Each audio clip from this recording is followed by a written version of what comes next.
Hi, this is Beth Rennie. I'm editor-in-chief for ASCM, and I'm joined by our CEO, Abe Eshkenazi, and you are watching SCM This Week. Hi, Abe. Hey, Beth. How are you? Great, thank you.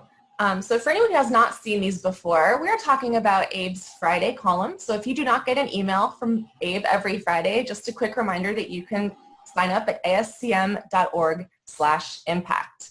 So Abe, this past Friday, we talked a lot about General Mills and CPG in general, and of course it's been kind of a rocky road recently. And we were talking about how they have helped to meet the heightened demand as more people are eating at home and shopping at grocery stores by working with third-party providers. One of the key lessons from COVID, I believe you'll agree, is that working in partnership is like really essential, and it's helping supply chains become more resilient in particular. So I'd like to start today by talking about how supply chain professionals can go about finding those partners, really identifying the companies that can create great opportunities and help them create value. Yeah, it's a question that's probably on every supply chain professional's mind right now, is that how do I differentiate, how do I take advantage of my core competencies, and what relationships can I develop so that not only can I protect my core competency, but I can find ways to extend what I do or what the company does. Part of the challenge that we have with partner selection is first determining what your goals are. Is it a transactional relationship or is it a strategic relationship? Because then it will start to determine the commitment and the resources that you have to apply to it. But also, I think a lot of the challenges that we have is the type of the collaboration that you want to develop. From, as I just talked about, a transactional relationship where we don't share data, we don't share goals, we don't share a lot of our intellectual property, and we treat the relationship as an arm's length transaction. We hold each other accountable for specific activities, specific metrics. On the other side, we have a strategic relationship where it can start with some very easy or some tangible activities for the organizations to collaborate, but then starts to extend with relationship with information share. So that means that the organizations have developed a trust-based relationship that I am not worried about the relationship or the information that I'm sharing with you. So we're sharing knowledge and we're learning from each other how better to affect this relationship. Additionally, as you start to move with those strategic relationships, you have to increase your visibility and your transparency with those organizations as well, because oftentimes you're treating them as an extension of your own organization and not treating them as a third-party relationship. But it's important to know what your core competency is before you start going into these types of relationships. Oftentimes, organizations are looking to fill gaps where they are not competent or don't have the subject matter expertise, while other organizations may be taking it to say, you know what, if this is our core competency and we can extend our protection or our market position, let's develop a relationship with another organization that further differentiates and further creates a competitive advantage for us in the marketplace. So it's not only a question of, if I'm doing this poorly, I should outsource it or I should find another organization. This may be a competency that you need to develop. But more importantly, you need to develop what your core competencies are, where your gaps are, and how to fill those with the organization or how to extend what you do as an organization. Relationships come in almost every size and every flavor.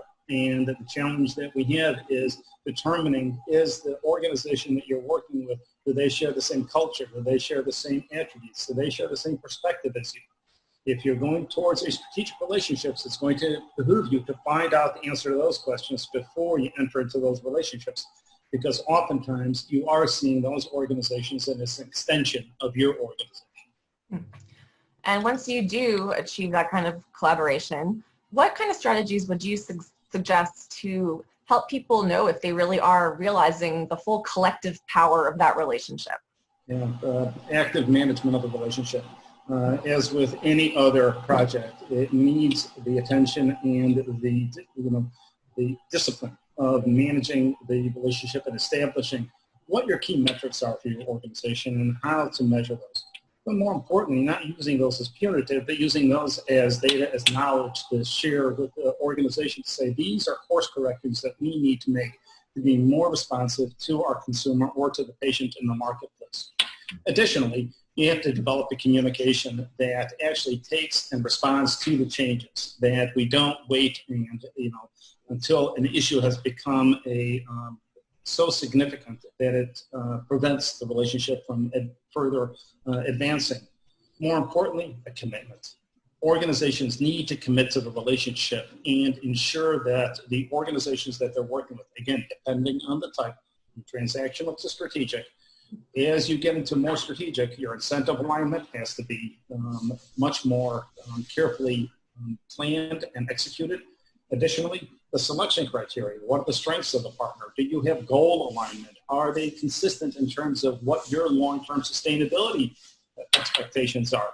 So the further that you get into these relationships, the more that you have to have a trust-based relationship with the organization. And I heard a great quote one time that trust is the residue of promises kept.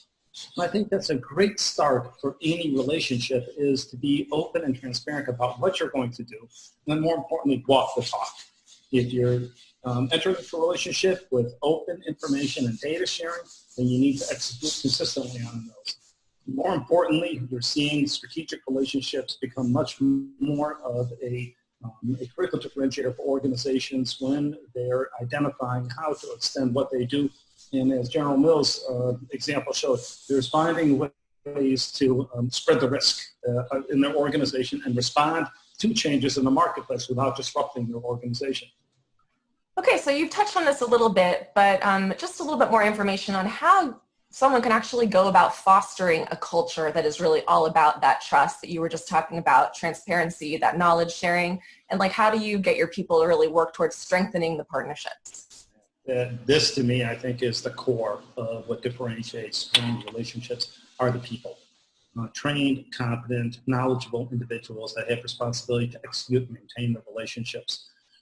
But more importantly, the common language, common practices, bringing in different parts of the organization so that you're aligned on the type of relationship that you're developing with your vendors or your partners, and having everybody in the organization understand what type of relationship this is.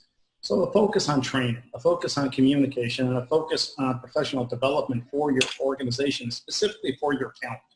And this is where long-term initiatives and long-term sustainability depend on knowledgeable and trained and competent employees. These are the individuals that are going to carry you through for the long term.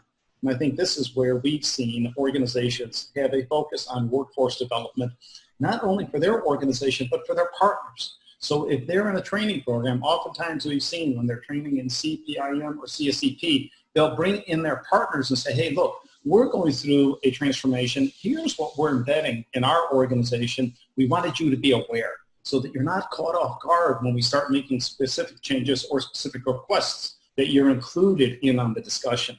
That takes much more forward thinking, and going back to that trust-based relationship, you have to have the right people with the right knowledge and the right capabilities to execute on it. All right. Thank you so much, Abe, and thanks to everyone who's watching. And as a reminder, please follow ASCM on our LinkedIn and YouTube channels to never miss an episode. Have a great day. You too, Beth.